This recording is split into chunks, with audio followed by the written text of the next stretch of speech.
नमस्ते संगत जी, जय गुरु जी। गुरु जी के इस चैनल पर आप सभी का बहुत बहुत स्वागत है। ओम नमः शिवाय, शिव जी सदा सहाय। ओम नमः शिवाय, गुरु जी सदा सहाय। जय गुरु जी, शुक्राना गुरु जी। संगत जी, आज मैं आप सबके सामने अंजलि शर्मा आंटी जी का एक सत्संग सुना रही हूँ, जो कि उन्होंने हमें लिखकर भेजा है। अंजलि शर्मा आंटी जी लिखती हैं कि अक्टूबर 2014 में मेरा भाई गुरुजी के दर्शन कर गुरुजी की छाप लिए बड़े मंदिर से वापस आया। उसने मुझे बताया कि गुरुजी स्वयं शिव हैं।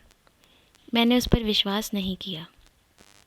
1 महीने पश्चात उसने गुरुजी की एक फ़ोटो मुझे दिखाई। उस समय मैं एक बड़ी कठिनाई में थी। मैंने गुरुजी की फ़ोटो को एक लंबे समय तक एकटक देखा और इसी बीच मुझे नींद आ गई और नींद में मुझे पहली बार गुरुजी के दर्शन हुए। मैं एक घर के अंदर दौड़ रही थी और गुरुजी मेरा पीछा कर रहे थे। कुछ समय बाद गुरुजी ड्राइंग रूम में पड़े सोफ़े पर बैठ गए। मैं कमरे के बाहर खड़ी हो गई और दरवाजे के एक कोने से गुरुजी को देखती रही। गुरुजी अचानक बोले, मैं तैनू अपने कोल बुला के रहना है। मैं उस समय भयभीत होकर उठ गई। स्वप्न कुछ असंभव सा था। मुझे नहीं पता कि ये क्या था। मैंने अपने माता पिता को इस स्वप्न के बारे में बताया तो उन्होंने आग्रह किया कि बड़े मंदिर जाकर गुरुजी के दर्शन करूं। मैंने मूर्खतापूर्वक अपने माता पिता की सलाह की अपेक्षा कर दी, परंतु अपनी माता के बार बार आग्रह करने पर उनके सामने झुक गई। मैं फरवरी जून 2015 के बाद 2 बार बड़े मंदिर गई। मुझे वहां जाकर अच्छा लगा। 1 महीने के बाद गुरुजी का जन्मदिन मेरी ज़िंदगी का सबसे भाग्यशाली दिन निकला। 7 जुलाई मेरे लिए पूरा दिन आशीर्वाद से पूर्ण था। मेरी उस दिन की सारी अपॉइंटमेंट अपने आप ही रद्द हो गई और मैं सीधा अपने परम प्रिय गुरुजी के चरण कमलों की ओर चली गई। मैं मंदिर के अंदर नंगे पांव चल ही रही थी संगत जी, और मुझे पत्थर भी चुभ रहे थे। मुझे चलने में बहुत कठिनाई हो रही थी। मैं पिछले 1 साल से फटे हुए टखनों से पीड़ित थी। मैं जब भी चलने के लिए उठती तो यह पीड़ा और बढ़ जाती थी।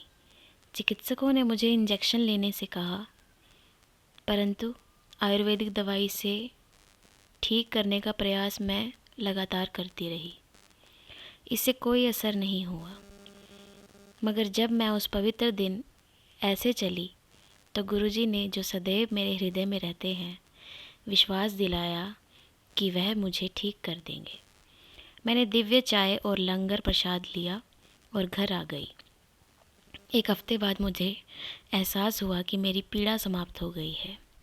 अब मुझे याद भी नहीं है कि मुझे टखनों की पीड़ा पिछली बार कब हुई थी। गुरुजी ने, जो भगवान शिव हैं, मेरा उपचार कर दिया। गुरुजी ने मेरी फरियाद का भी ध्यान रखा जो मैंने गुरुजी से की थी। मैं अपने परिवार के साथ बैसाखी का समारोह वीडियो देख रही थी, क्योंकि मैं गुरुजी से 7 साल बाद मिली थी। मैंने अपनी फरियाद फिर दोहराई कि गुरुजी, आपने मुझे इतनी देर से अपने शरण में क्यों लिया। मैं गुरुजी के चरण कमलों में बैठना चाहती थी। अगला दिन सोमवार था। मैं गुरुजी के दर्शन के लिए बड़े मंदिर गई। मंदिर को पिछली तरफ गुरुजी के झूले के पास में माथा टेकने के लिए झुकी और उसी समय मेरे बाएं घुटने में ऐंठन आ गई। मैंने खड़े होने का प्रयास किया, परंतु मस्कुलर ऐंठन मेरे दाएं घुटने में भी आ गई। मैं गुरुजी के चरणों में ज़मीन पर बैठ गई। यह ऐंठन मुझे अक्सर हो जाती थी। मैंने गुरुजी की आवाज़ अपने कान के अंदर सुनी, हुन भी कोई शिकायत है तैनू। मैं वहाँ 2 मिनट बैठी और बगैर किसी मुश्किल के उठ गई। उसके बाद मुझे कभी ऐंठन नहीं हुई।